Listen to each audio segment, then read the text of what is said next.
Toivo, to be honest, I will serve as long as I can make a difference to people. Yeah.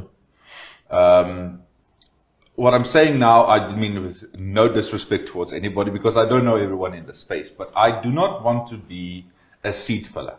I do not think I should ever be in a position where people are saying, okay, you know, we've seen what he can do, we trust him, we want him to be here. Yeah. But once I'm in that position, I can't do anything.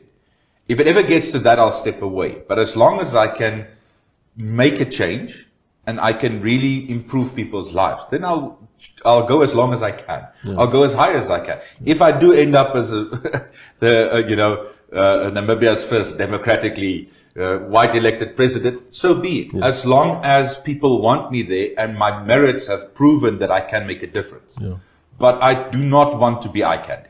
I will, if it ever gets to that stage where I feel that nothing that I do in a position will make a difference, yeah, then I will find another path. If I then have to refocus back into business completely, then I'll do that. If I have to refocus back into sport, I mean, I'm still the president of esports right now, and we'll still see how that all correlates, but I will always try and find the best place where I can make a difference without just taking away, because that's not something that I really like. And that's something that I wish to instill as an example to those people who I'm working with, and hopefully some of the youth that is going to come one day after me into these positions, to say that I want to be somewhere because I can and want to make a difference. Yeah. So as long as I can keep doing that, you'll still see me around. Yeah, very good.